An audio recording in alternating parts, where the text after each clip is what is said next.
We can't rent it out because the HOA rules don't allow for such things. So we're selling it now. We are, waited till after the holidays. And so now it's up. So fingers crossed that it gets sold quickly.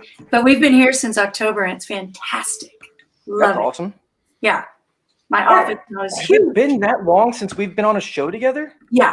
I haven't done any podcasts outside of, just doing DraftKings stuff. So I haven't done any podcasts because it's just too busy during the season. Yeah, I could tell. You seem a little bit stressed out one of the times I talked to you. Plus, you haven't been on Twitter at all. Like I message you and then I get a response back like 2 weeks later. So I was like, oh, she's probably slam-packed busy. Is she frozen? All right, this sounds... Where's everybody? Seems like a good time to get the show started. Okay. Let's do it. Oh, here we go.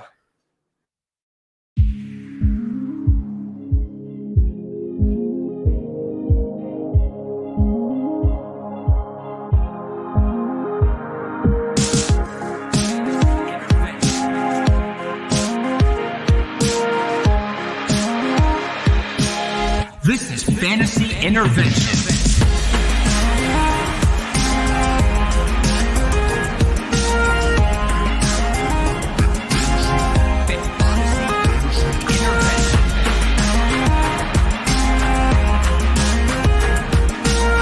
Now here to intervene with your fantasy life, Chase Vernon.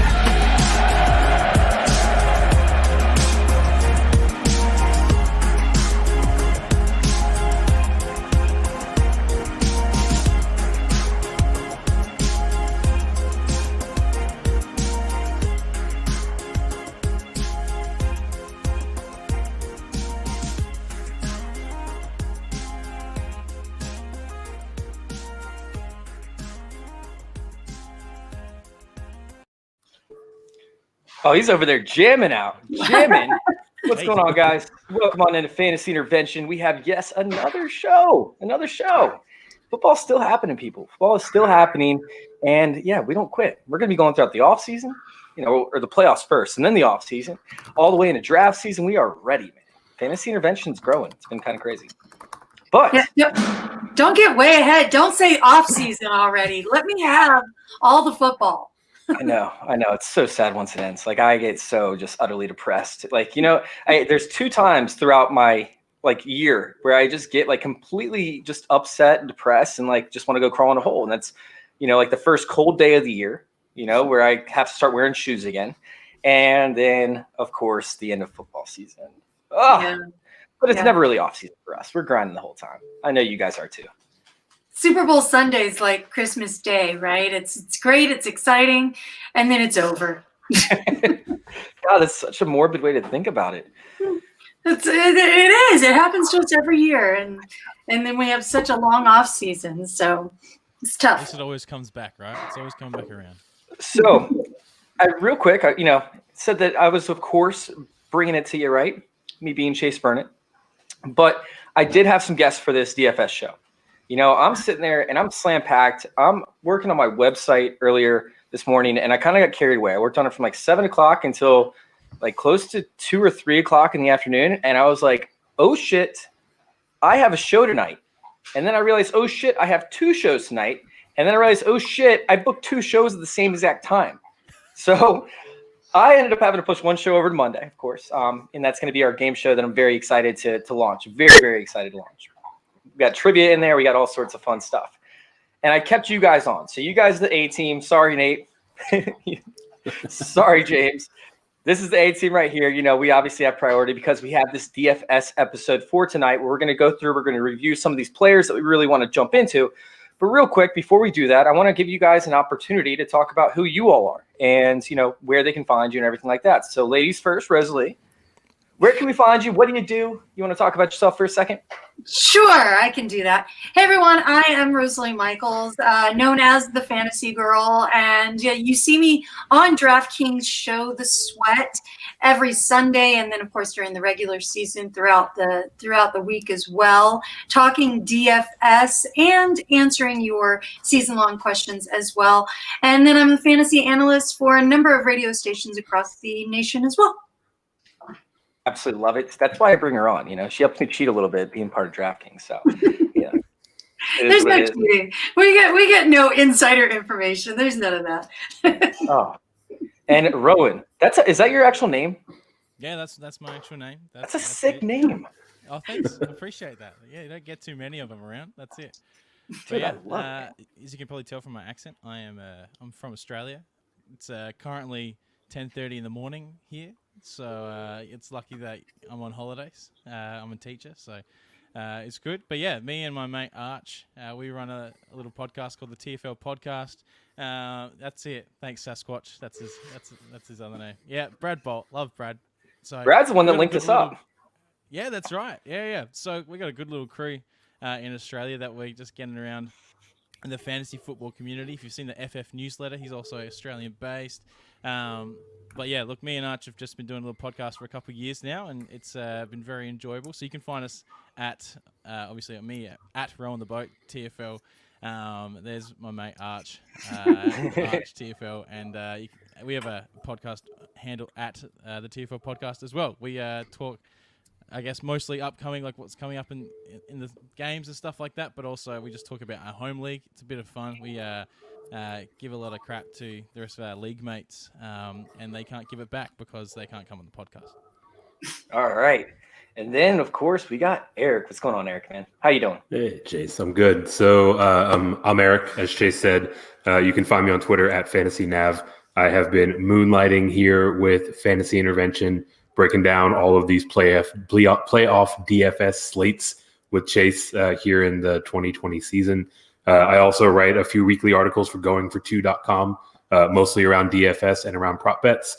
And we were actually wrapping up our first season, but I'm also the co-founder of Pros with Joes for charity. So we have a lot of fun raising money for a bunch of good causes. Rosalie was actually one of our pros in our inaugural season. So we're getting ready to ramp up, start recruiting our pros for next year, and get the action started here. So if you want to check us out there, we are at Charity Pros Joes or proswithjoes.com. It was a great time, that too. Like, what a great way to raise money for charities. It was a fantastic idea, and I loved being able to work with my Joe. We didn't win overall, sadly, but we did all right. But we had Stefania Bell from ESPN in there, and I beat her during the regular season. So There we go. And that was a short list. Stefania had a stacked team. So Rosalie is on the short list of L's that were handed out to Stefania. Who won the whole thing? Dave Richard. Oh, cool. Yeah, Dave really just crushed it. I mean, I think he narrowly eked out a loss in the last regular season week, but he went into the playoffs 12-1 and just ran roughshod over the entire tournament. So he really crushed it on the draft.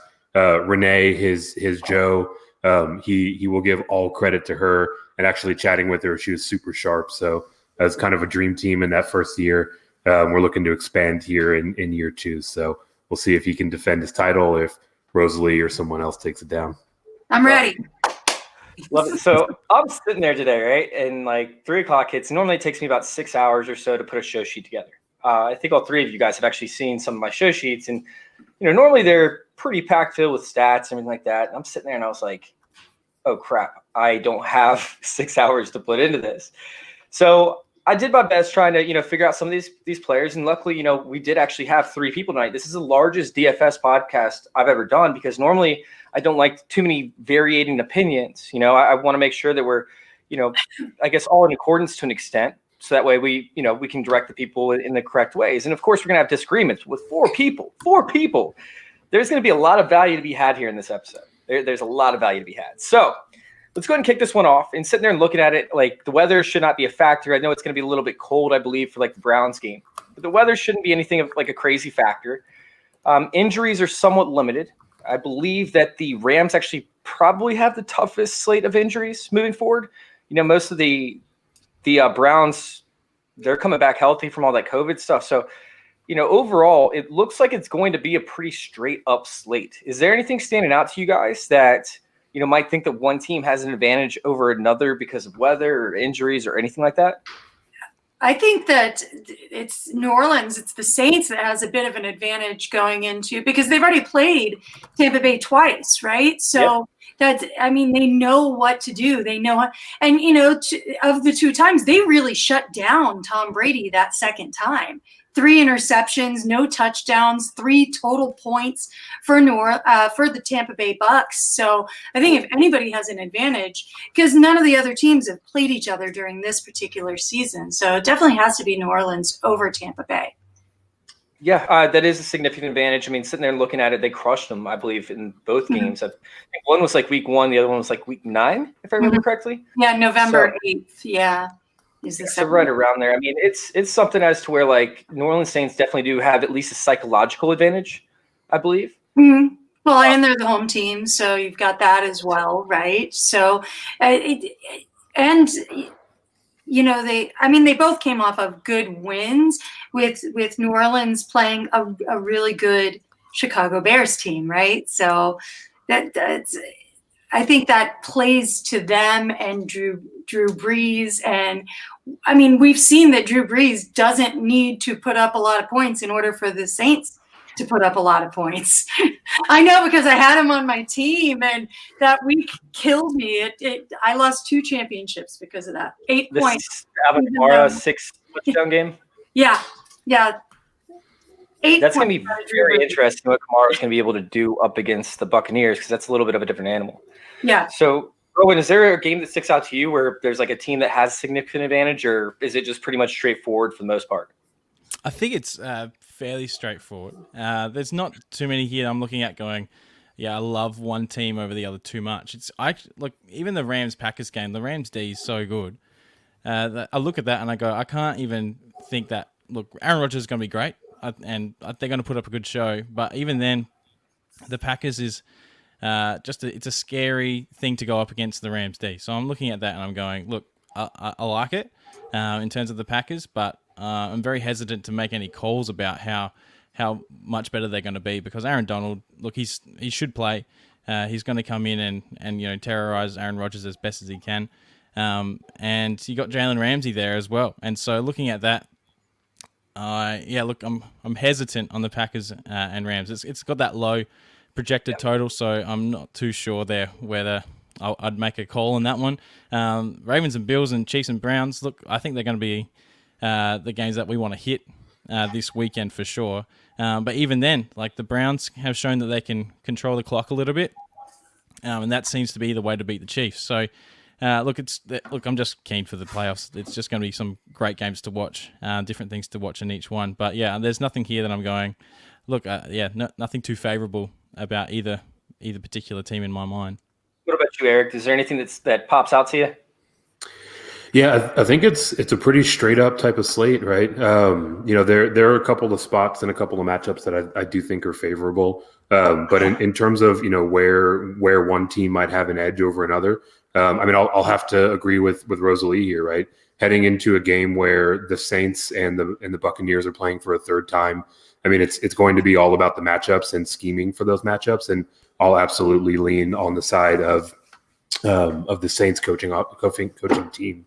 Going against Bruce Arians and in a relatively young staff there. So I do think that the Saints will be able to scheme and sort of find a bit of an edge in that game, as long as they don't get a little too cute and trot Taysom Hill or throw the ball 15 times to someone off the practice squad this week. Well, they do like to get a little funky with it. So as long as they can stay out of their own way. Taysom didn't practice again today, so that could be a big deal. That is a big deal, because that also hurts their red zone abilities too, and being able to score in the red zone. That's interesting. But it also makes so many other players valuable, because Taysom Hill is almost never playable in DFS when he's not the leading quarterback. All he does is just destroy other players' values. That's like his whole entire mantra. It's like, hey, I'm not going to be startable, but I'm going to make sure that nobody else on this team is. He's the slate record. I only saw the highest percentage I saw of precipitation was like 7 or 8%. Did you guys see anything about the cold or the possible snow in Green Bay? Well, it's Green Bay, so I think you always have to account for very, very, very cold weather, which, I mean, for Aaron Rodgers and the Packers, it's better for them, right? It's what they're used to. Speaking from somebody that comes from a fair weather climate here in Arizona, we don't deal with cold very well at all. But I think that I think that we all know that we're going to see a lot of Cam Akers in that game and less of Jared Goff and the pass game anyway. So I don't know that it's going to do anything more except put me more on Cam Akers. Bo hopping in this chat is making me sad right now because Bo did my DFS with me throughout the entire season.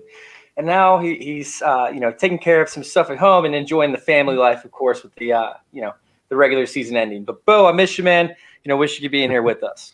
So let's sit here and let's go ahead and dive into how I like to build these lineups. Because me personally, with the smaller slates, I like to find my studs, right? I want to find the guys that I want to put in every single one of my lineups type thing, or at least the majority of them have over 60%, ownership share, or we'll say at least a 50% ownership share. Mm-hmm. And sit there and look at the possibility, for them to obviously go off and then build around them. So normally with a bigger slate, I like to find a stack, and try and find the duo that's going to be scoring or the trio that's going to be scoring the most. With this, I kind of like to find my studs first and then build after that. Do you guys have a different strategy for the smaller slates? No, I like that. I think that makes a total sense. I think when you're looking for those unique players that can come in and really break things open, and it's not always going to be a stack when it's this tight. You don't have that much choice, and so I think that going for some unique or particular players to really build around, I think it's smart. You guys on the same page with that? Yeah. I think that's all you can do is you have to have your studs. You got to stack them. What we're seeing with the winning lineups is it's heavy stacks. It's 3 and 4, 5 sometimes players from the same team, even last week. So it's heavy stacks and not necessarily in the winning team. I think the winning lineup last week was all Pittsburgh, right? It was a lot of Pittsburgh players. So yeah, Juju Smith-Schuster scored big. Yep. I believe Deontay Johnson. Yeah. I think they had Ebron in there as well, who had a touchdown. Wow. So, yeah, it you have to target like Rowan was saying earlier. Which game do you think is going to be the highest scoring? Which I agree with Rowan. I think it's going to be that Cleveland KC game is going to be the highest scoring. Yeah, Cleveland's able to put up points. Even you look at what they did last week against Pittsburgh. Very, very good defense. They didn't dominate the time of possession. Pittsburgh actually did, and they were still able to put up a lot of points and win the ball game. Which KC, their defense is not quite as stout as Pittsburgh is. Pittsburgh kind of fell off at the end of the season there. So I think this is going to be a very high scoring game. When you look at just the teams that give up the most fantasy points to the opposing offenses, Cleveland actually went from the QB position for this weekend, number 1.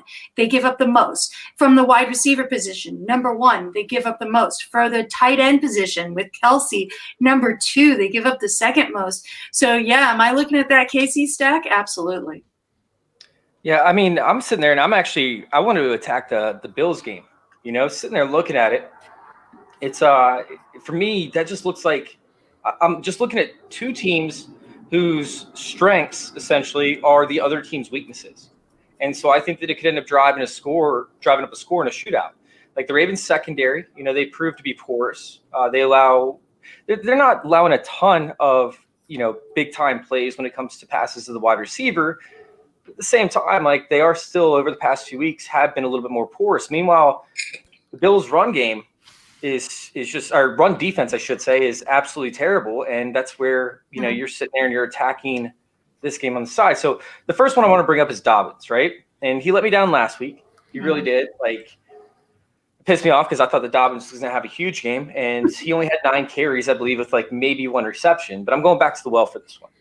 You don't watch me on DraftKings before, because I would have told you that Dobbins was going to have a bad game. That's exactly what I said. In fact, one of the other guys was on Dobbins. I wasn't. He said, there's only one constant in this Baltimore Ravens offense, and it's Dobbins. I go, no, it's not. It's not Lamar constant. Jackson.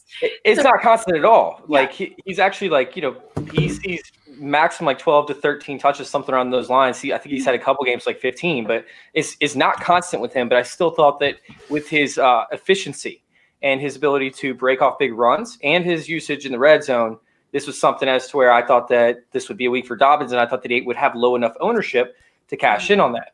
Yeah. But this week is actually probably going to be even lower ownership, and I love him this week as almost like a contrarian play to an extent. The Bills, they play a ton of nickel and dime coverage. That cornerback, the slot guy, Teron Johnson, he lines up as like a linebacker essentially. And with the zone scheme that the Bills are going to be forced to play in the middle, I'm telling you guys, like, this is a dream matchup for not only Lamar, but Dobbins as well, running that RPO. So very similar to how I expected to go last week, and it didn't go that way. I still think it could. I mean, the Bills are allowing 4.56 yards per carry, almost 100 yards on the ground per game, almost a touchdown per game. I don't know. I'm going to need to see more carries, but he's a lock for me this week. Yeah. Rowan, go ahead. Sorry. I was going to see what Rowan thought about it. Yeah. Rowan's been a little quiet. Look, I think Dobbins is a jet. Like, he's a guy that he's only got that 30% carry share over the last 5 games. And so only 10 touches last week. So you're looking at a guy here who is being limited. You got Gus Edwards there as well. Look, for me, like, I just wish that they'd let Edwards go and just give everything to Dobbins, because he's an efficiency machine. Look, he's averaging 16.76 DraftKings points over like the last 5 games. And so you're right, with the Bills giving up a lot of stuff on the ground, around 26 points per game to the running back position, I've got to think that Dobbins falls into the end zone. And so this is a guy that, if he does hit that 5-game average of about 16.76, then you're looking at good value, someone that can go 3 times on his price, which, in our lineup, you want to hit that, that 180 mark, that 200 mark to really make sure that you're pushing through. So I think Dobbins is a guy that can hit that. So if you're out there and you think that Dobbins can hit that 17-point mark, then I think you have to go with him because he's good value. What about you, Eric? What you got? Yeah, so I definitely like Dobbins a bit more as a contrarian play this week. I don't think I'm at the point where I'm ready to lock him in as kind of one of those cornerstones of my builds. And it really boils down to the things that Rosalie and Rowan brought up, right? For a player that is the 4th most expensive at the position, to have another running back who only saw 4 fewer snaps than he did last week and is consistently involved in the offense, there's just a lot of risk and a lot of uncertainty in his role in the offense. Every point that's been brought up about his efficiency and his ability to absolutely burn a defense is fair. And I'll certainly have plenty of Dobbins this week, but I don't know if I'm going to lock him in as one of those cornerstone pieces to my build. All right, Rosalie, you're up. Go on, yeah, girl.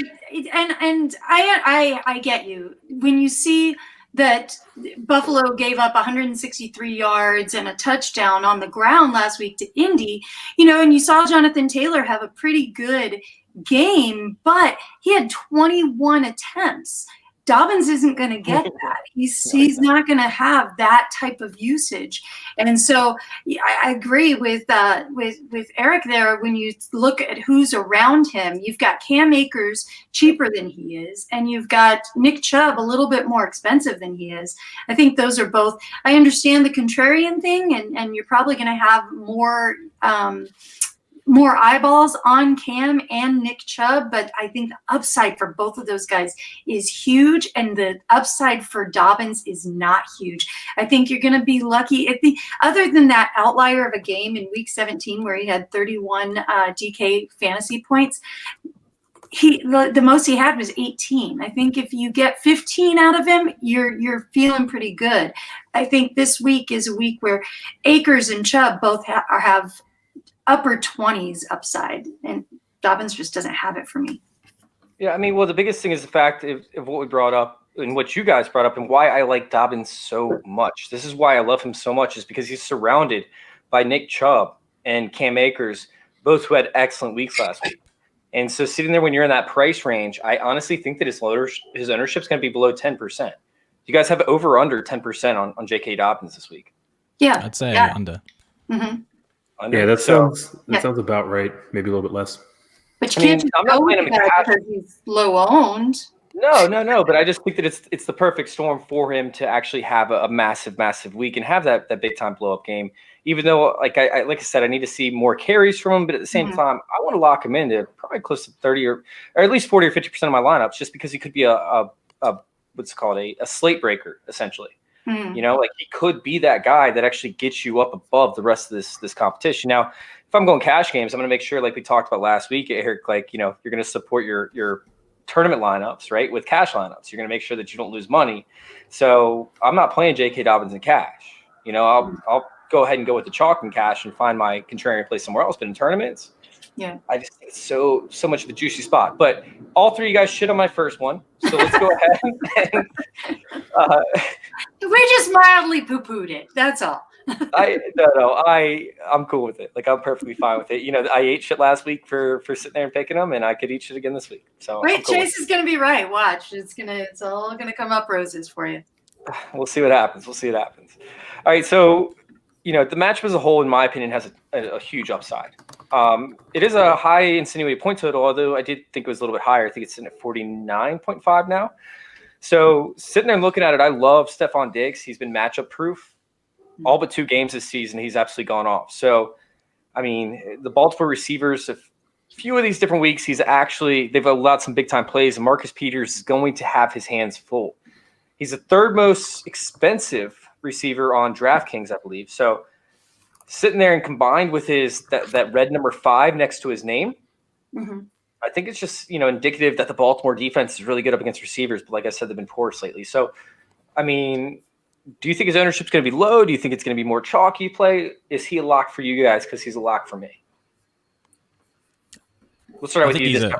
I think he's a lock for me for sure. Like, and I think he's going to be chalky though as well. Like it's that case of where he just had that massive game last week, and he's a guy that you look at and he's averaging, I think, about 29 points over the last 5 games. Like, this is a guy that's just in form, right? He's averaging like over 120 yards a game over the last 5. He's got that target share of about 28%. Like, this is a guy that I'm just looking at going, I have to have him. Like, if this is the thing, if he hits his 5-game average of about 29.5 points, which he's been doing, you know, week in and week out, then he's going to give you 4 times the value for your dollars. So I look at that and I go, this is a Diggs. Like, I have to have Diggs. There's just no way around it. I think he's going to be in about 70 to 80% of my lineups. I have to have Diggs.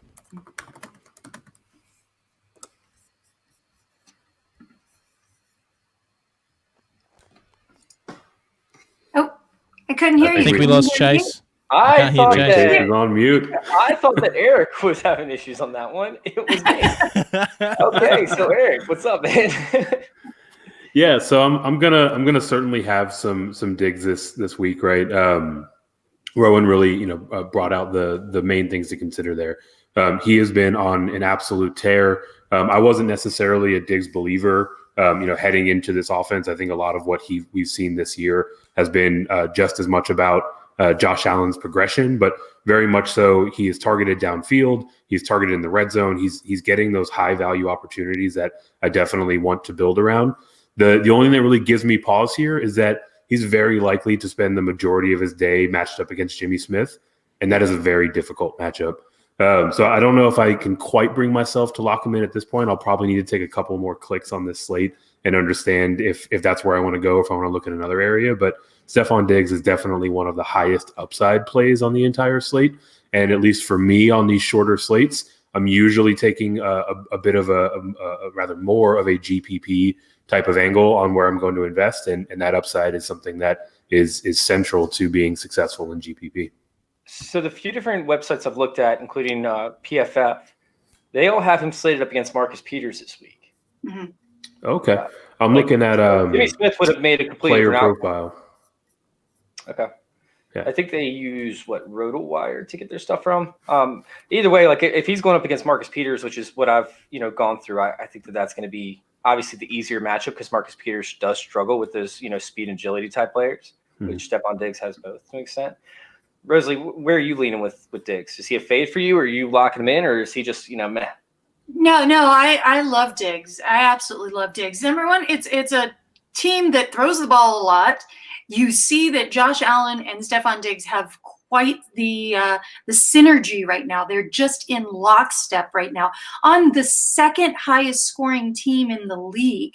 And they're going against Baltimore. They're going to have to put up some points. Who's he going to be looking to all the time as he's been doing? I mean, you look at him, he's third in terms of both points per game, PPR points per game on the season, as well as overall. And so, yeah, you have to lock him in. He's the kind of guy, it's just, there are certain guys that are matchup proof, and he's one of them. I think that people will shy away from him because you think of Baltimore as this really great defense, as they are. They're second in terms of the amount of points that they give up to opposing offenses. But this is a very, very good Bills offense who was able to score really well against a good Indianapolis Colts defense as well. So I don't think Diggs is going to have any problems. He's going to be looking for him. He's just targeted an obscene amount. So yeah, he's somebody I'm definitely looking at, because you look at DraftKings and people may shy away from him because when they show the opponent rank, it says 5th, right?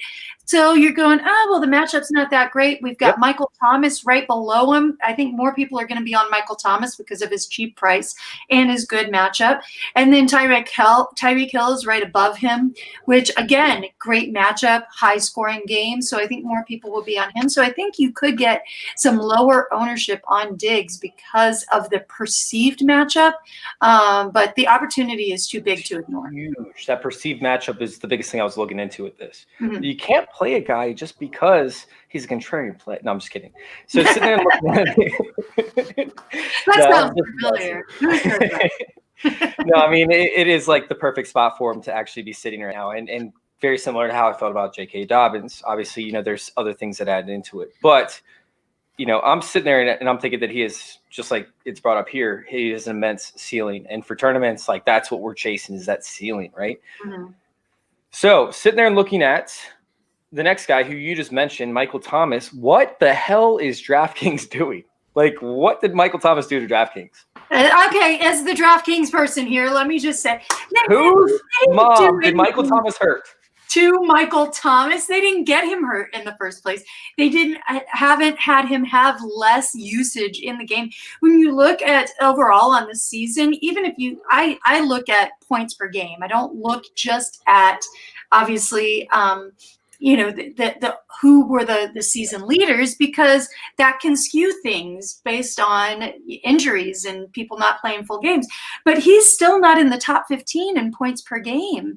So it's a different Michael Thomas this year. So it's not that DraftKings did anything to Michael Thomas. It's the Saints did something to Michael Thomas. I just had to ask you about it, just because, I mean, obviously it's, he's been dealing with a high ankle sprain this entire season. And high ankle sprains we've seen in the past are just absolutely brutal to players. We saw it last year with Alvin Kamara and Saquon Barkley.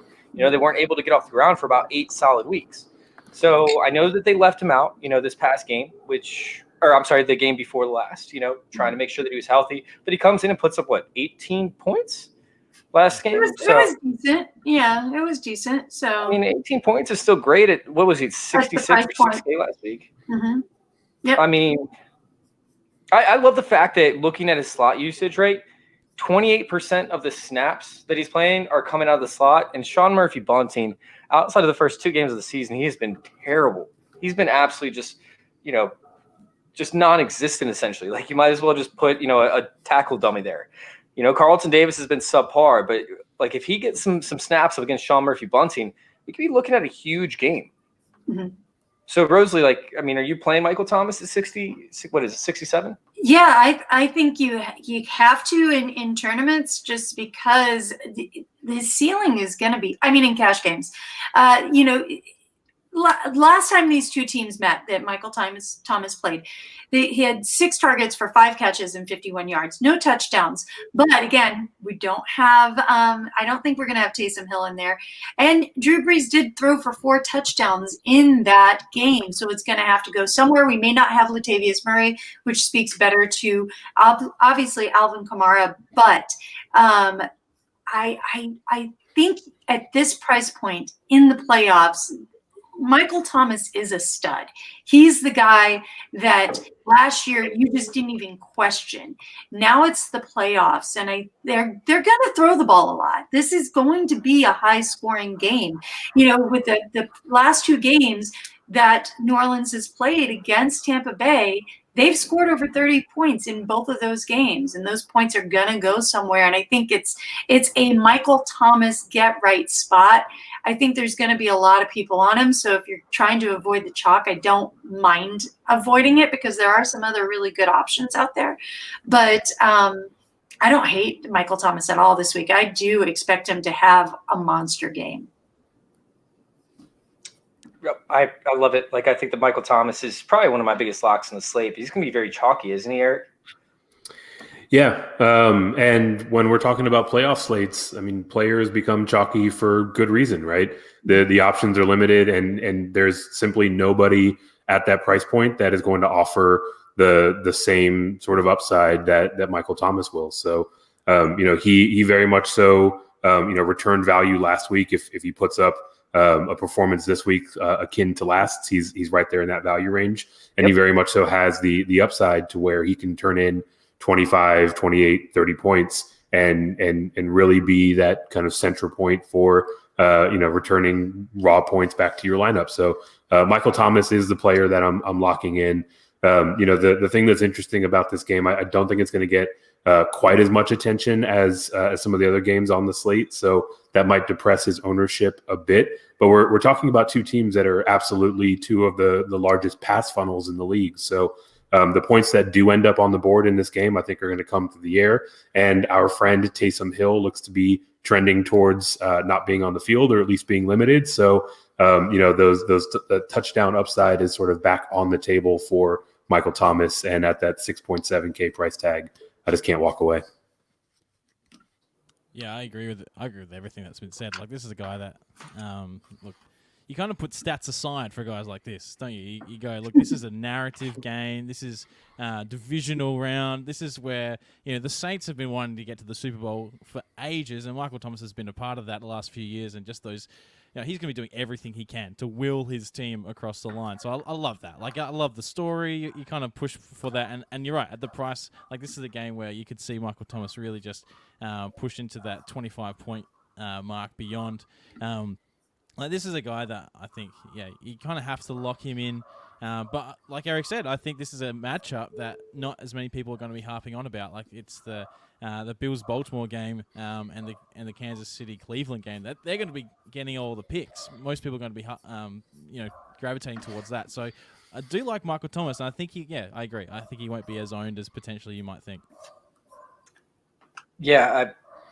It's going to be probably the chalkiest play of the weekend. I mean, I can't see anybody else that's going to be more chalky than Michael Thomas. So I think you got to eat the chalk at that point. But let's sit there and look at the other side of the ball, right? Because we got, some of the we talked about with Tom Brady, not able to really move the ball, but he's got to go somewhere, right? And you can't run. You can't run up against the Saints. So Chris Godwin, right, up against Gardner Johnson. I know he didn't do a whole lot in the previous 2 games, but I'm just sitting there looking at him and Brady, and they're finally connecting. The past 4 or 5 games, 4 games, 5 touchdowns over the last 4 games. I know that he had a bunch of drops last week, but that's not a characteristic. What's up? It's not Godwin-esque. No, it's not at all. Yeah. It kind of blew my mind. So the volume's going to be there, and essentially he is the running back, in my opinion, that's going to be, running with, up against New Orleans, although obviously he's not actually taking carries. He's going to be like that Juju Smith-Schuster, who's going to be playing on that short yardage role, but he also can play downfield. And by the way, Byron Leftwich does a great job at disguising coverages, trying to find that open spot for Chris Godwin. So it's Chris Godwin for you guys. Are you locking him in? Is there a different Tampa Bay wide receiver? Where are you guys going with this one? start out with Rosalie. She looks like she's ready.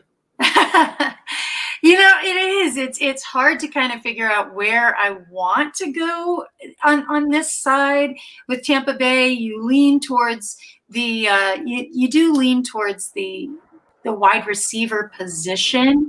I think this is where I might go a little deeper and get a little bit. You say Scotty Miller.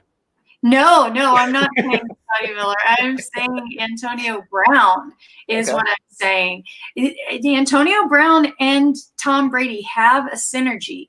And so when there's that word again that I just used again. Now, obviously, and he does run. He ran last week. He had one carry for 22 yards. So that could happen for him. He had a touchdown last week. Tom Brady's looking to him when he needs somebody to get out there. And we've forgotten almost how good Antonio Brown is. And you can't cover everybody on this team. You can't cover Mike Evans and Chris Godwin and Rob Gronkowski. And we saw some Cameron Brate last week as well, and Antonio Brown. So I'm looking at, when we talk about upside, is Antonio Brown that guy? He definitely could be.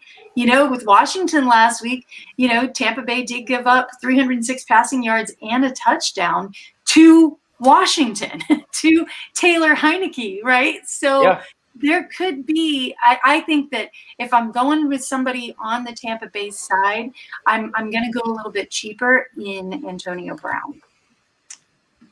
It's tough because you have the Jackrabbit covering him, and he's been the best cornerback so far on their team this year. At least that's going to be the insinuated coverage. But again, you have so many people that you have to cover. So many. Antonio Brown's going to get loose at least one time. Yeah, and Tom Brady can hit him. We've seen it. All right, Eric, what do you have? What are you thinking? Yeah, so at least for me, I don't know if I'm necessarily locking in any of the pass catchers in Tampa Bay. If you're asking me sort of in a vacuum, which one I'm probably going to have the most of, I'll probably have a bit more Mike Evans than anyone else. But I do think that looking to play multiples of them is kind of an interesting way to attack the slate. So I'll have that's all to say. I'll have a fair amount of each of them, but of the three, Mike Evans is definitely my highest in the pecking order. Apart from that 1 week where he exited early, he's had 100-yard games in all three of his last performances, 3 of his last 4. He was well on his way in that game where he got injured, and we know that in this format, that bonus and in these tight payout structures that we see in the playoff slates, that bonus for hitting 100 yards is very much so pivotal in where you finish up in that pay grade. So I'll lean towards Evan with that pretty consistent role and fairly regularly getting over the century mark. And of course, with that big body, he certainly has the touchdown upside. The other thing that I'll add, we talked a little bit about this with Allen Robinson last week. I'm not really worried about Marshawn Lattimore anymore. He's had an all right season, but he's also allowed 7 touchdowns in his coverage. So of the 3, I'll lean towards Mike Evans, but I'll probably have a fair amount of each of them. Yeah, I think look, Lattimore does scare me a little, just the history with Evans. Like, there is a serious battle that goes on every time these guys catch up. There it is. I love it. So look, it's he scares me. No, legit, Mike Evans scares me because he's the most expensive out of these 3. I probably will be avoiding him just because of that. Look, you want to throw him in there a little bit because he's just, he's a gun. But look, I think Chris Godwin's the guy I want to own. Antonio Brown had that big game. Obviously, I think it was against who was it? Miami, I think. Was it the last game of the round? No, not Miami. I forget. Sorry, but he had that big game. Pretty much, it was incentive laden. Like you've got, so I think that inflates his stats a little bit. So Chris Godwin's the guy for me. I think he's the guy that, he had 12 targets last week. I can't see that not happening again till I think he gets that 10 target mark again. And so Brady's going to keep looking for him. So Godwin's the guy for me in these 3. It was versus Atlanta. He had 11 for 138 and 2 touchdowns, but it was Atlanta.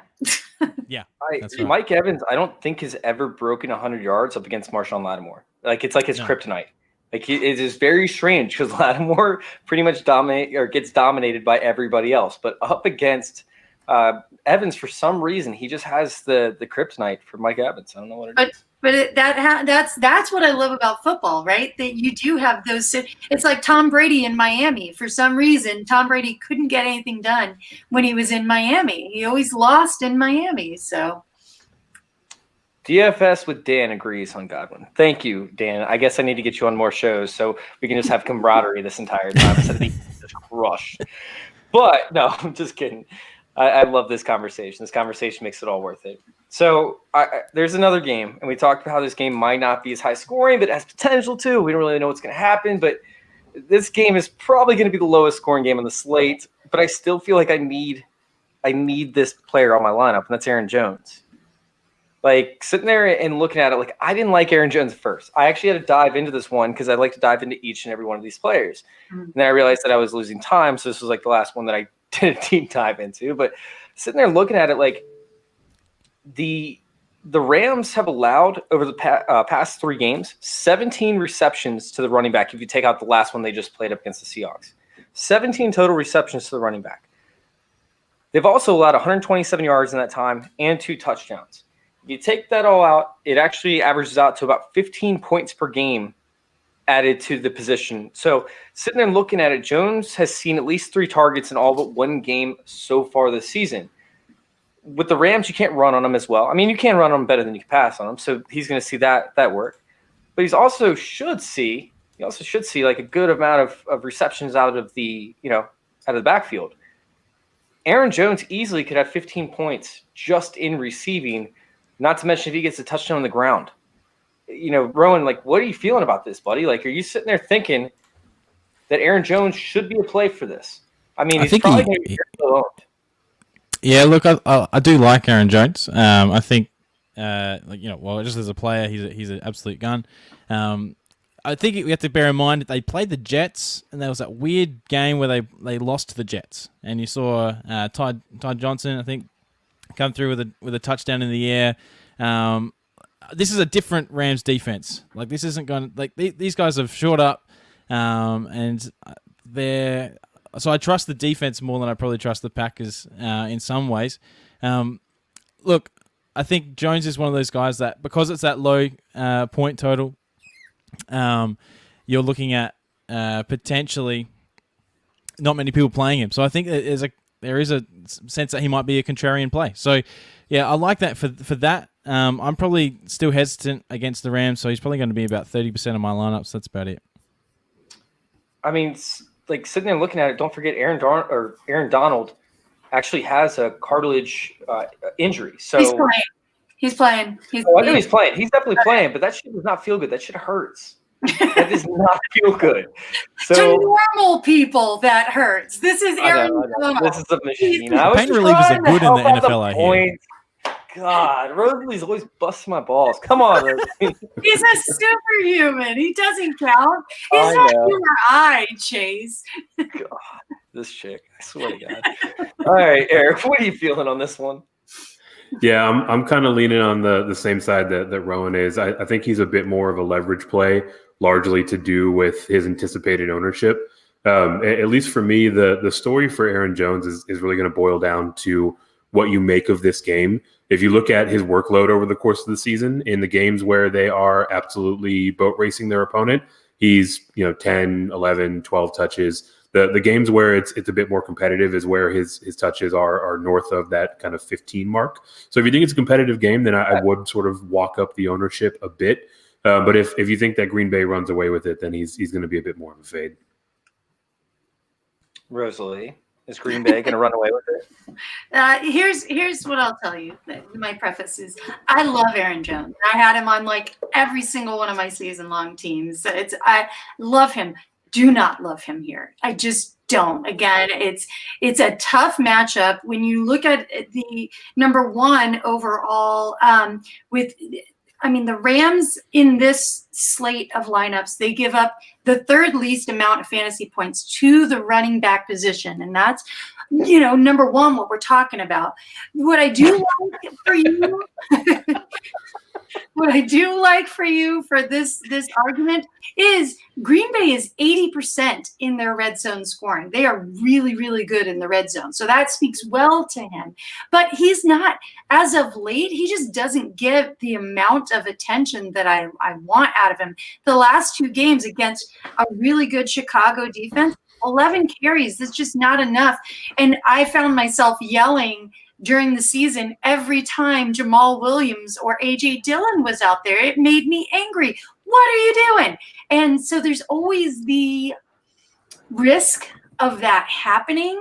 Yeah, I think the only guys that I'm really looking at on this Green Bay side is, I have to look at Davante Adams, and I don't even know if I really love that for him, but he just gets too much attention. They're going to go to him. I don't know that they're going to go to Aaron Jones enough. I like on the other side, I've already said it, I like Cam Akers on the other side. I think if I'm going with that, I'm going that direction. When you're looking at, the Green Bay versus the Rams, yes, Green Bay scores the most points in the league, but the Rams, they allow the least amount of points. So it's going to be tough for Green Bay to score, and especially on the ground, because whereas Green Bay only scores about 1 touchdown per game, that's not enough for me, given that the Rams are number 2.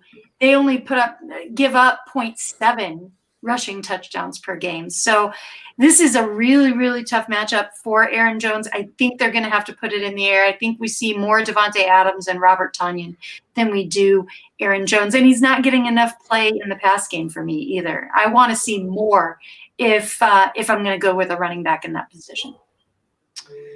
Yeah, it's tough. I think I'm counting on his pass catching abilities to actually come through in this one. And the Rams giving up a ton of pass catches as of late. And guess what? PPR matters. So PPR doesn't. it's huge. So sitting there and looking at it, right? We have what? Who do I have up next? Cam Akers on the other side. He makes sense, but his ownership's going to be through the roof. Mm-hmm. But I think he's the guy you have to eat the chalk on. 100%. No, if he's going to be good. Yeah, he's going to be. I mean, it's again, when you look at the slate, I mean, nobody gives up more, obviously, running back points than Green Bay. And he is the guy now. And with Jared Goff's, hands in question and Cooper Kupp in question, and there's all kinds of questions. What's not in question? Cam Akers. You know how we talked about, that little red number 5, next to Stephon Diggs? Yeah. Can we talk about that?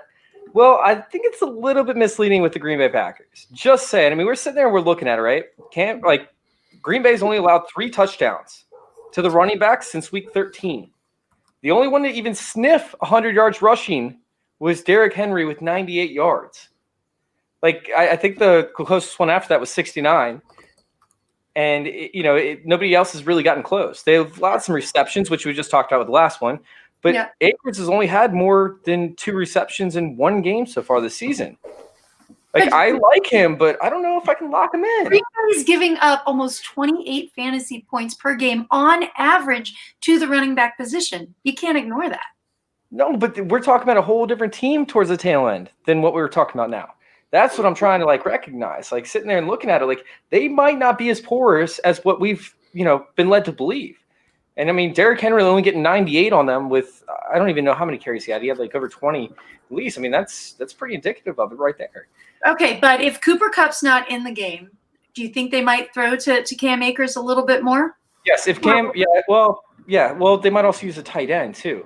But the tight end, the Green Bay's actually pretty good against the tight end, so they might not be able to get the ball to that. And again, we have to remember, Jared Goff has problems with his hands right now. So I don't know. I trust Cam Akers a little bit more over everybody else. David Montgomery had a great game against them, but he had a great game because there was 9 catches. Yes, 9. So 9 catches in that game. And you're not invited on the pod anymore, okay?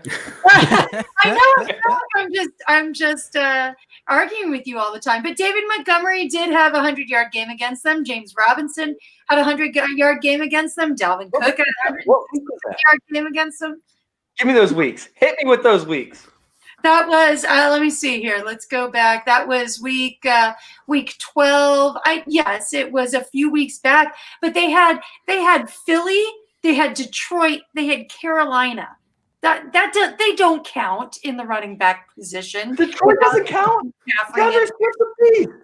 What? DeAndre Swift's an animal. DeAndre Swift is not an animal. He's had some animal-like games, but he's not had an animal at all. And he still had a touchdown in that game. I did not know that one. That was good. Oh my God, Eric, can you settle this?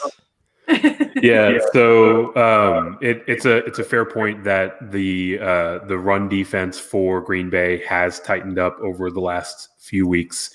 But they're still one of the most porous opponents against the running back.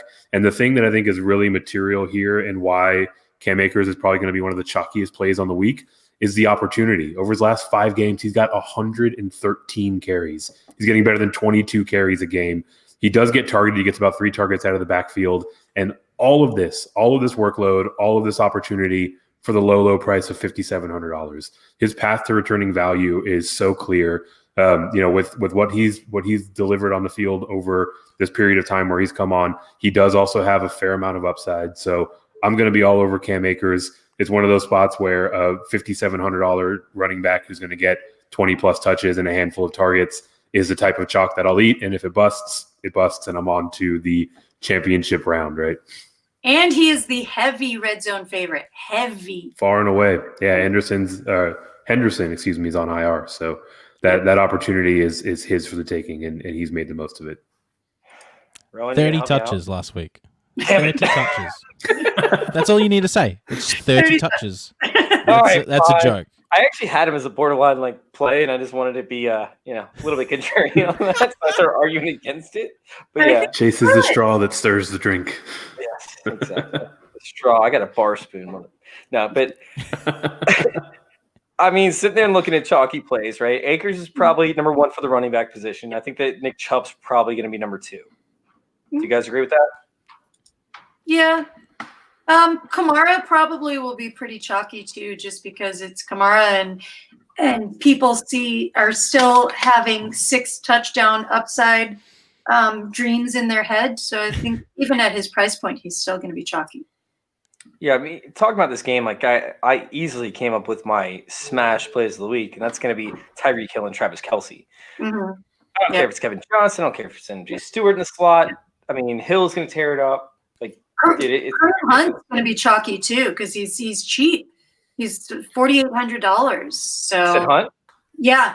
Well, that's what I'm running it back with. Yeah. I'm running it back with him. Do we need to spend time talking about Tyreek Hill and Travis Kelce? Yeah. Do we need to, or do you guys are these smash plays for you guys? Yeah.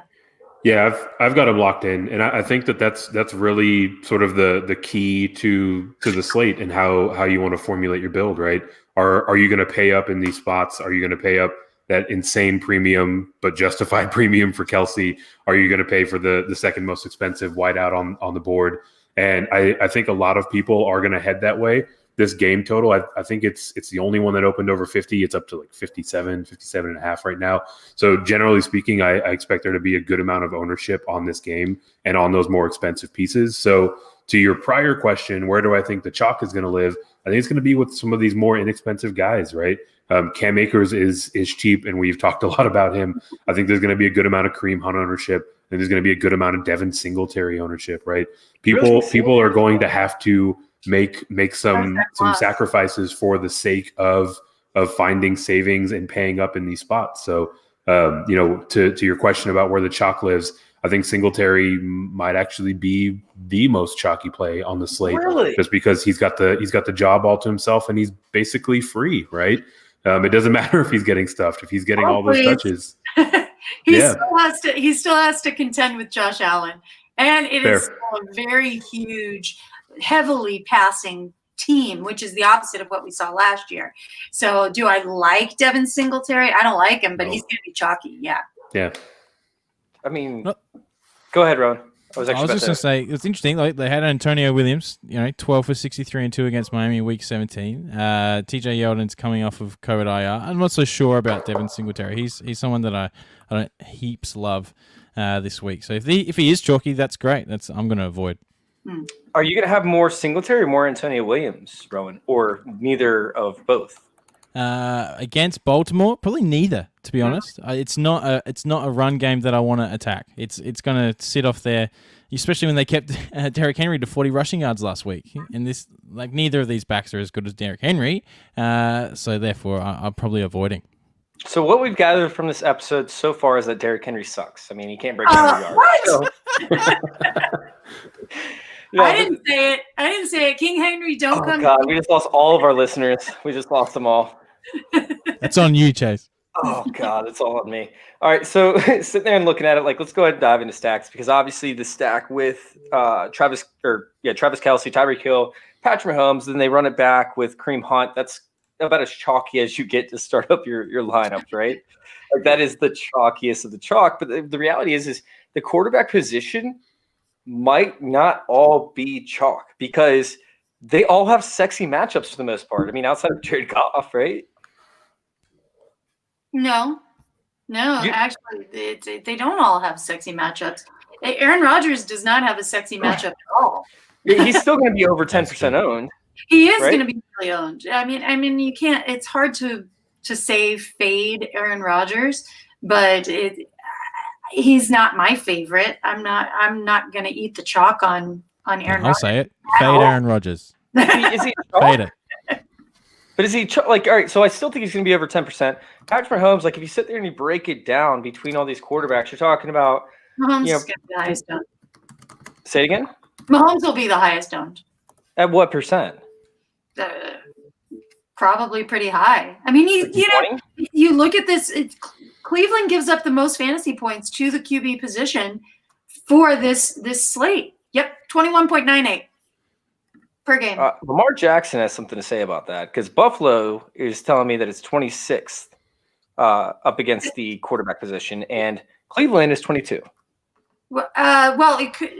Cleveland is 22 against quarterback. No, I just looked at it.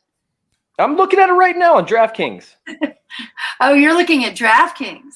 Yes, you're the thing that we're talking about, the place you come from. I know. I actually look at different numbers for what I'm looking for, but it is DraftKings number. It's with Cleveland. It's 21.98 DK fantasy points to the QB position, and Buffalo gives up 20.89. Are you talking season long, Rosalie? Talking season long. Yeah. Okay. Oh, that's probably why. Okay, that makes sense. Because what are you talking about? I'm looking at the DraftKings slate right now, because we're going to build a lineup here in a little bit. So you're looking at what the opponent rank is. 6. Oh, but no, 23.8 is how many fantasy points Lamar Jackson. I don't know what you're looking at. Hold on. Are you looking at just the lineup builder? Yes. So 26th, it says that Lamar Jackson is going against Buffalo as the 26th, right? Yep. And it's showing that Pat Mahomes is 22nd. That's what you're saying. Okay. That's the opponent rank. Yeah. Anyway, they're still bad. It is. It's according to the numbers that I have. It's those are the exact numbers. So we're wrong somewhere. Who knows? Sitting there and looking at it, though, I mean, I still think that people are going to play Josh Allen. I still think that people are going to be playing Tom Brady to an extent. I don't see any of these quarterbacks getting over 20%. And traditionally 20%, or what is it, 18% equals chalk, right? Mm-hmm.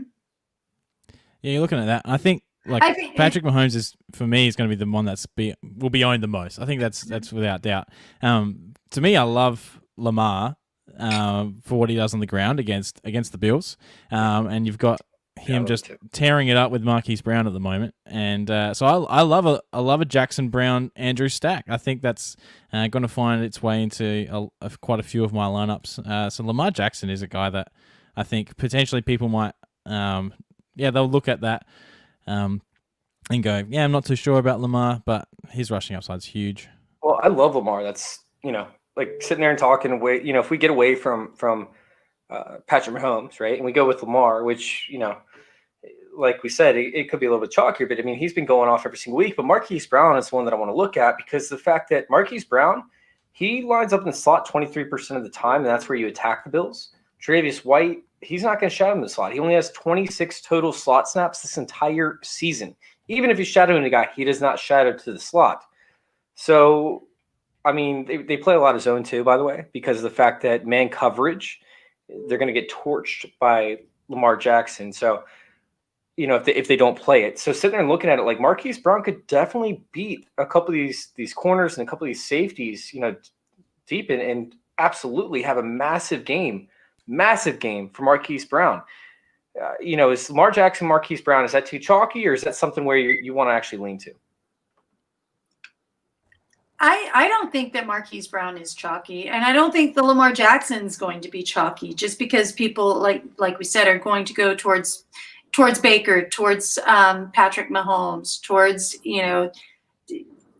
Josh Allen. So I think that Lamar is going to be one of the lower owned, just because you look at the fact that he's not going to get anything done through the air. They're terrible through the air.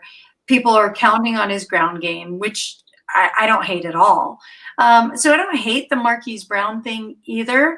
It's hard, though. I think I'd rather go with Mark Andrews there instead. Mark Andrews, he's getting the targets there. If they're gonna throw,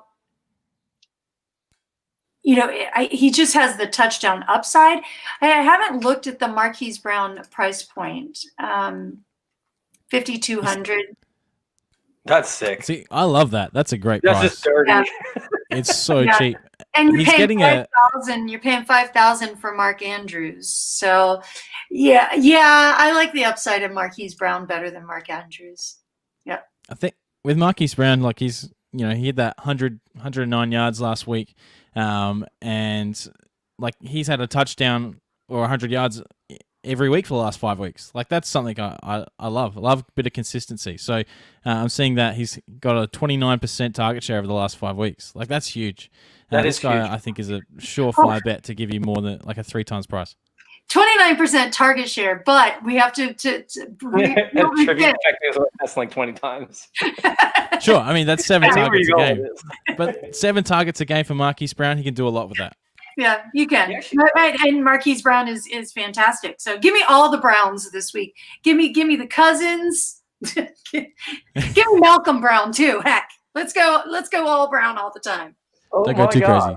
Are you telling people to pick up Malcolm Brown for DFS? No, I just told you how much I love Cam Akers. Why? No, I'm just kidding. I'm giving you shit. That's why I love you. All right. So sitting here and looking at it, I think that we have to like go there. Obviously, I've said it 3 times now. This is the highest scoring game on the slate for me. If I'm going to run it back, do I have to go contrarian at this point, or can I go, back with Diggs? Maybe even Singletary, like we talked about, and then go contrarian in other places. You can keep an eye on Beasley. Beasley. So what's his status? He's got the Q next to his name, right? He's still he has not. He's gonna play. Keep an eye on him. He's not. Beasley doesn't have a questionable, but I was looking today at the. It just says no Moss. It looks like Beasley's playing. Yeah, okay. Beasley's playing. But keep an eye on him because it's still only Thursday. He's small and he's really easy to lose. Yes, and there's COVID, so you got to keep an eye. Sorry, he'll pump up his whole crew with his rap songs, and he'll get that going. So, look, I like Beasley. Beasley's a good run back instead of Diggs for sure. 4,900, that's great. And Gabrielle Davis too. I mean, yes. You get Bees at 4,900. Davis is getting a lot of red zone love. So Gabrielle Davis could be a good one as well. Doing a lot with his targets. 4 for 85 last week. Love that. Okay, cool. John Brown might eat into that a little bit, but the biggest thing is the fact that Marlon Humphrey, who's playing in the slot, he's actually really physical slot corner. He does very well up against tight ends, does very well up against, guys like Cooper Kupp, for example, I believe. But when he has the smaller, more like sporadic type players that are a little bit quicker getting open, he gives up some massive amounts of PPR. So I really do think that Cole Beasley is actually a phenomenal play as a run back to get a little bit contrarian. So sitting there looking at it, that's Beasley. That's Beasley in a nutshell. He's scrappy. Scrappy. He's scrappy. He gets in there and he's scrappy. So. And he gave up a touchdown last week. Now, real quick, I can't get Travis Kelce out of my lineups. Like, I cannot force this guy. He's the guy that's living on your couch that you told to leave like 10 times, and he just he won't leave. Like, so you literally have to put his shit outside because there's no other way you're getting him out of the house. And I just can't get off of Travis Kelce. He's that toxic as a girlfriend. Like, whatever kind of analogy you want for not being able to get rid of somebody, that is Travis Kelce for me right now. But why would you want to? Why would you want to he's got great dance moves, and he's entertaining, and I said I'm my ex-girlfriend. I still didn't want her in the house. Like, I still needed to date new girls and stuff, my last girlfriend happened when we were 13. I had a lot of time and a lot of life to live, and I couldn't just date one girl for the rest of my life. So, that was Travis Kelce for me. Just give in. Just give in to the Kelce. Don't even think about it. And honestly, I probably would have been better off because I haven't had a girlfriend since I was 13. So you gotta eat the chalk. You gotta have Kelce. It's there's no way around it. The only other person I'd consider at tight end is Austin Hooper. Austin Hooper is sneaky at 3,800. Had a really solid game last week, 17.6 DraftKings points.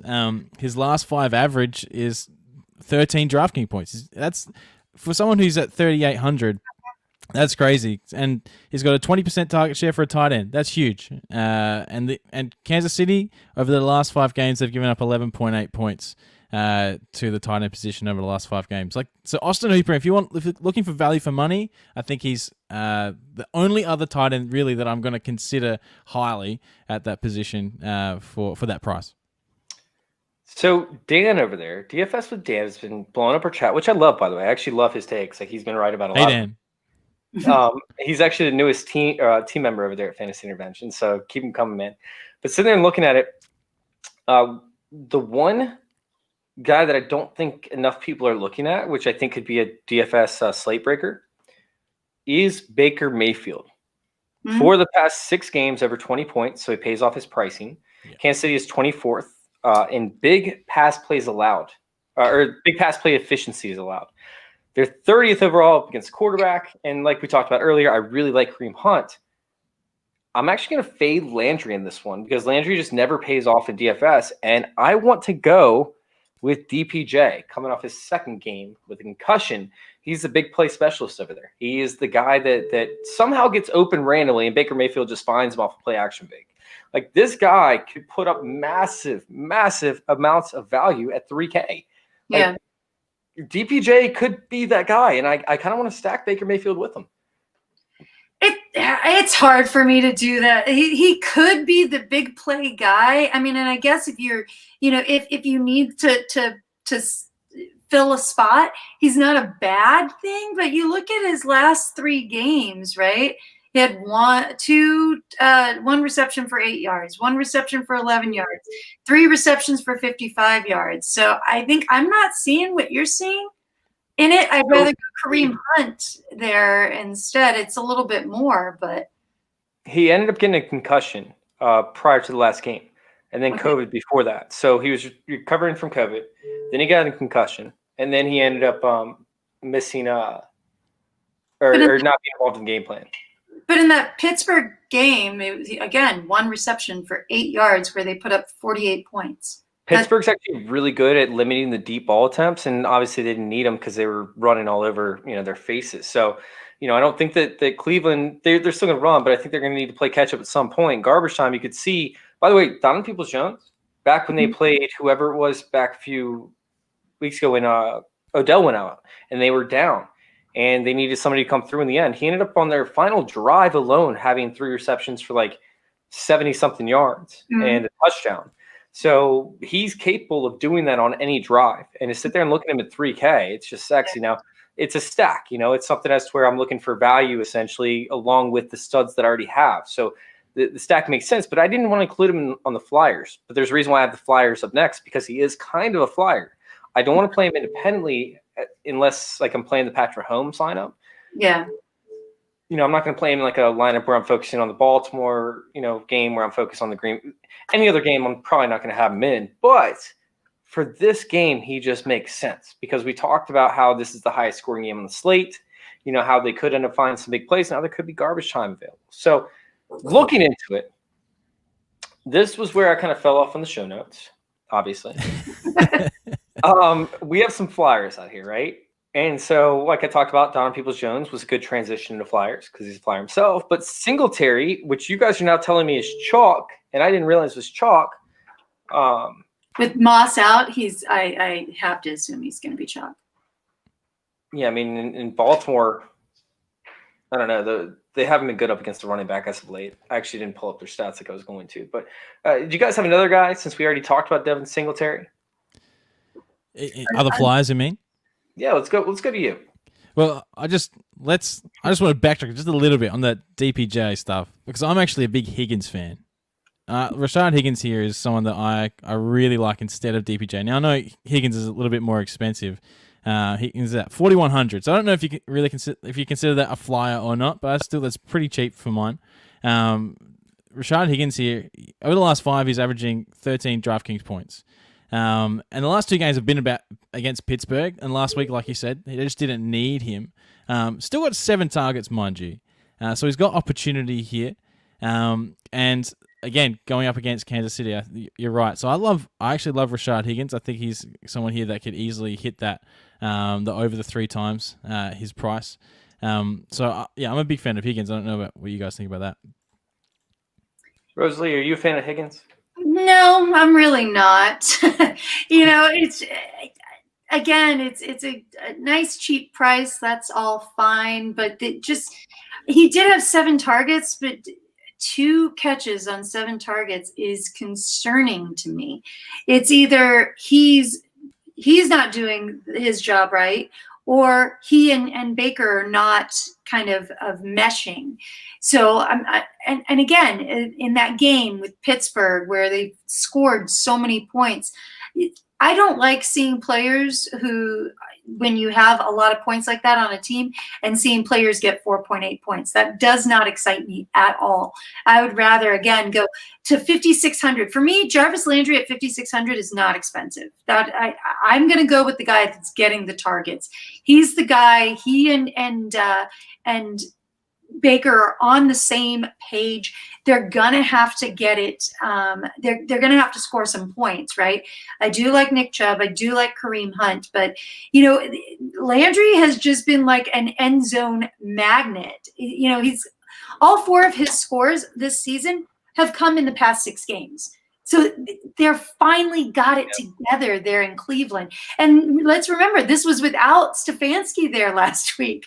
They didn't even have their head coach. So I like it. I like it a lot. I think, again, I'm not going to risk the low price point over there. I think I'd rather go to like the KC side on the Flyers and go with a Mecole Hardman, who's only 3,900. I'll take one of my lineups for sure. For me, Mecole, he's got a lot more upside for me at that lower price point, right? 2 targets, 25 yards, but he gets involved in the rush game a little bit. And with CEH not, healthy, we don't know what's going on with him, if he's going to be back in the lineup either. I like the upside for him as a cheap play as opposed to, and I trust that Kansas City offense a little bit more than I do the Cleveland offense. Although the Cleveland offense has been looking really great as of late, I think I'd rather take a flyer with Mecole or a Demarcus Robinson as opposed to somebody on the Cleveland side. Rosalie, I'm really sick and tired of you having these double standards on me because recency bias doesn't affect the Green Bay rush defense, but all of a sudden you're breaking out the recency bias on Jarvis Landry. Yes, I did. Hold on. Recency bias. No, I get it. But no, Don't start with me. getting the quarterback wide receiver connection is important. It's very, very important. Yeah, they play the Giants with Jarvis Landry out of the slot, right? They've played Tennessee. They played Jacksonville. I don't want to hear it. No, I always out of the slot. It does look better. I'm just giving you shit. Love it. All right, so sit there. Wait, we already talked about Donovan Peoples-Jones. You missed it, man. You missed it. We love Donovan Peoples-Jones. Well, we do. I do. You do. I'm very hesitant. I love Donovan Peoples-Jones. I think it's a great play. Too, and Baltimore with Landry out of the slot.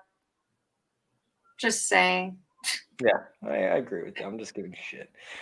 All right, so sitting there and looking at it, who was I going to bring up? Because I completely forgot now. Oh, sorry. I completely scrolled off the player. Do you have anybody else? Oh, I know what I want to bring up. Byron Pringle, with the potential of Sammy Watkins missing time. Mm-hmm. Like, Mecole Hardman's mainly a slot receiver. He doesn't really play outside when Sammy Watkins gets hurt. That's the Byron Pringle, corollary to an extent, right? When Watkins is out, it's either him or Demarcus Robinson that gets an opportunity. Week 17, he put up 15.2 fantasy points. Is this something where Byron Pringle could see more snaps? Mm-hmm. Are you playing him, or are you just going to be like, no, this is stupid? No, I don't hate it at all. I think it's, again, any of those receivers in Kansas City, those will be my flyers, absolutely, because again, go with the offense that you trust. Do you have anybody else that makes sense here? Because honestly, this is a tough week to find flyers. And I know that some of these rosters are going to work out, but if you want to play Travis Kelce, MVS could be a good choice. Are you looking at my show sheet? You're just looking at my show sheet. No, I'm not looking at your show sheet. I'm just going to put on MVS. I think that MVS could always go off. And so they're looking at Green Bay, and if Jalen Ramsey gets matched up on MVS, Jalen Ramsey likes to bite underneath. And a double move, which is what MVS's signature thing is outside of a post route, is something else where you could see a long bomb for a touchdown and it pay off with MVS. And what is MVS ownership? Less than 1%? Yeah, it's not going to be very high, especially you see that big red 1 on the opponent rank. That's going to scare a lot of people off, and I get it. But that's what flyers are all about. You're taking, again, your really good offenses like Green Bay, like Buffalo, like KC, and you're taking a flyer on them. You guys ready to do this? Yeah, we're gonna build the lineup. Yep, you ready? Yeah, I got my wine. I'm good to go. Sorry, I know it's early there in Australia, but it's happy hour here. No, enjoy. Look, it's almost lunchtime. Almost time to crack open a cold one. It is. I'm here with you instead of making dinner at the moment, so it's still happy hour. Look how empty I am. Where's your hubby? He's down there waiting for me. Oh, God, I'm a dick. No, you're not. He loves you. He loves you, Chase. I miss him. I miss him being in the shows because he was always in the background in the kitchen. I know. Now I'm in my own office, so changed it. So weird. I love it. All right, so let's go ahead and let's start out with the studs that we want to add in, right? Because that's how we kind of built it. And obviously, you guys hate Dobbins. Alvin Kamara was never really brought up as a lock, so we're going to fade that. I know that you talked about Alvin Kamara briefly, but I don't think we should go there because Tampa Bay's raw defense is very, very good. So who do we want to start out with? Nick Chubb and Cam Akers? It seems to be the play. Yeah. That's the way I'd be rolling first. Yep. That actually saves us a little bit of money. Their value plays, but it is very chalky. Wide receiver position, I think we all agreed on Tyreek Hill, right? Mm-hmm. Are we going with that stack? I guess that's the question. Are we going to put that through? I honestly, I'd rather avoid a stack right now because we still have another wide receiver slot. Yeah. Okay. So we'll see how much money we have left over. This is just how I build my smaller slate type lineups. Okay. For sure. So Tyreek Hill and Michael Thomas as 2 wide receiver pieces that we want in, right? Normally I only take I only have normally 3 by here, and then I have 1 tight end lock potentially. Yep. But these all these pieces just make way too much sense. And I mean, sitting there and looking at, we have 4,600 left. And we haven't even put a defense in yet, so it's probably going to pop up to 5 or so. Yeah. But if we go the stack route, Travis Kelce, who I can't quit. It makes a lot of sense. Can't quit Kelsey. Are we doing it? Yeah. Yeah, I mean, like I said, the only one I'd go would be Austin Hooper in that same matchup. But Kelsey is surefire bet. So looking at it, right, there's only two different routes we can go, right? Because at this point, we now have two pass catchers involved in this game, right? And while we have a Cleveland running back. So we can either sub out Nick Chubb and go the Kareem Hunt with the chalky route and then go with a Baker Mayfield play, which would relieve some pressure at the wide receiver position. Or we can end up sticking with what we have and go Patrick Mahomes. Or I guess there's a third one where we could sub out, Hunt and still go Patrick Mahomes. I vote Hunt. You want to switch out Chubb for Hunt? I mean, with that, if that brings us, you kind of have to play Mahomes, I feel, if you've got both Hill and Kelsey. I think it would be I can't see Hill and Kelsey have good games and Mahomes not. Yeah, that's gonna screw us up big time in the price. It's gonna be real tough. Well, not if you're changing out Chubb for Hunt, right? Yes, unless we played both. I don't think you play both. I think you got to choose one. They were both 4,800 for Hunt's a fantastic price. Just saying. They were. The other interesting part was actually going with and we could do this if you guys still want to, but if we went with Lamar Jackson, Marquise Brown, and then J.K. Dobbins, but you guys hate J.K. Dobbins, so that's never going to happen. But that's another route that you could end up going with this build. Now let's go ahead and pick a defense so we can figure out what we don't want to do with the flex and the wide receiver, right? Yeah. These defenses all look so bad. Yeah. Let me see here. Let me look. Is there a game that's going to be passing a lot for a quarterback that throws a lot of interceptions? Well, and if you have a snow game in Green Bay, that makes sense. You guys want to go with the Rams? The Rams is where I've been leaning a lot, just because they're so cheap, and you never really can tell. Yeah. What? Did you say yep or no? Because it kind of sounded very. Oh, I didn't say anything. Oh, I think I was just I was. I mean, the Rams make some sense. They could be contrarian with that number 1 next to it. I just still think that Aaron Rodgers puts up points, but maybe no, he doesn't throw interceptions. Does he? I don't even hate the Green Bay call. Again, we've got a quarterback with a wonky thumb, right? Yeah. But I think the Packers D's would be the best if you're looking for value for money or trying to find something like at that real basement price. I got the Rams. Yeah. But if we do this, we're going to be left with we won't be able to play any guys, essentially. If we do this, what? We're going to be left with 2,500, which means I think we're playing tight ends at this point. If they're do we need a cheaper? I'd rather punt the position of defense and hope for an interception or a fumble. Okay. Personally. Oh yeah, we need a cheaper. Well, you can't do the Browns, so you have to do the Rams. Yes. So we're sitting there. We're looking at a 32. Does that even have? Yeah, we have a few wide receivers in the slot, right? So it looks like we're playing Donovan Peoples-Jones. No. I think you're getting your wish here, Chase, with DPJ. That's true. I can't really see anyone else that Byron Pringle's in there at 3,200. That means that we're going to be playing. 2 wide receivers. Do we want to pivot off of Tyreek Hill or Michael Thomas? No. Or no. Tyreek Hill or Travis Kelce. I don't. But look at what happened last week. Look at what happened last week with Pittsburgh. That's it. Hooper had a great game. Juju, Claypool, Ebron. So what are we insinuating here? I'm insinuating you can have 2, and he had Big Ben too. He had that stack, the winner last week. So are we talking about going with Donovan Peoples-Jones? Is that what you're telling me after you just, No, I was talking about Pringle. No. If Pringle's the number 3, I think that's a decent choice. I love a good Pringle. Oh, Pringle's now I want potato chips. So today is it too risky to go with 4 Chiefs? I don't think so. Well, again, okay. Look, love this game. Oh, I put Miles Boykin in. That's not him. Miles Boykin makes sense, though. He's got Levi Wallace up against him still. So now we have to go with somebody 3,200 or less. So, who are we taking here?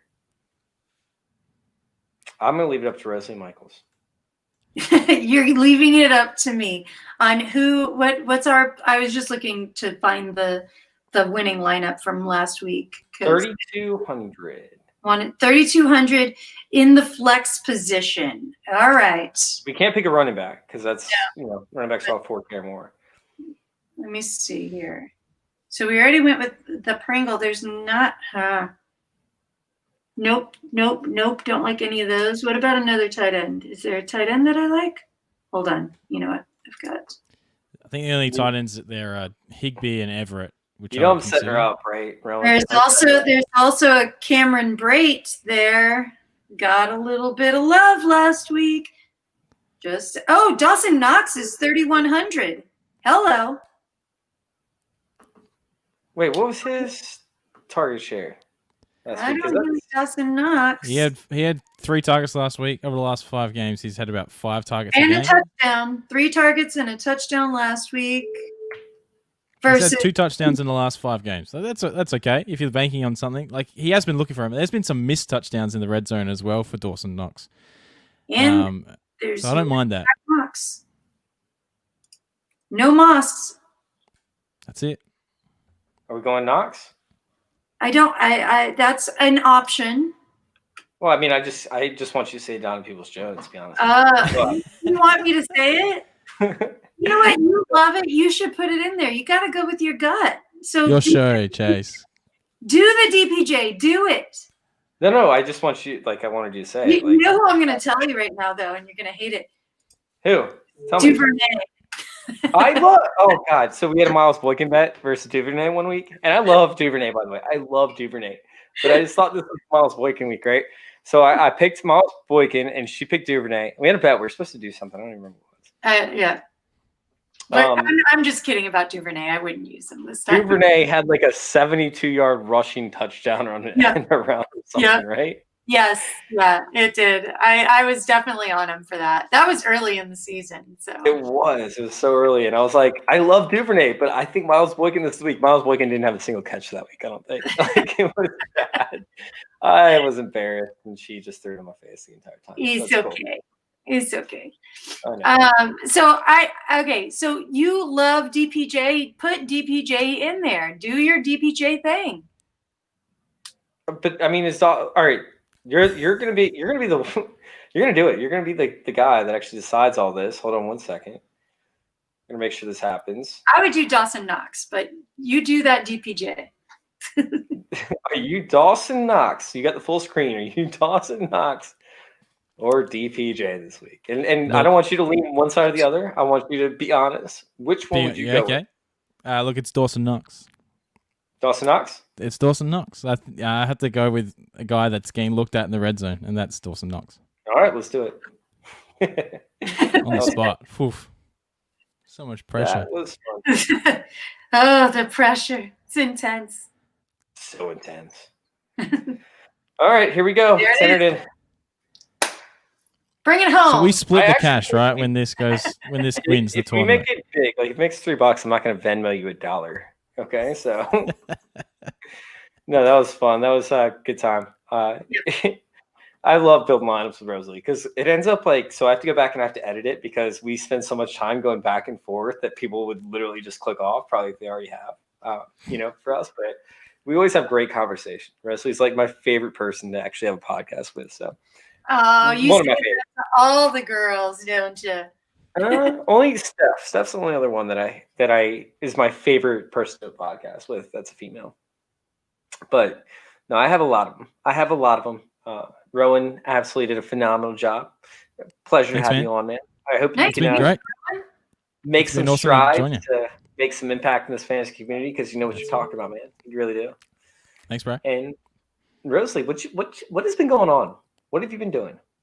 Well, other than this stuff, the DraftKings stuff, I've been day trading. That's my new gig. I'm making money off my money these days. So so I get up in the morning, I push some buttons, and then I do my research in the afternoon.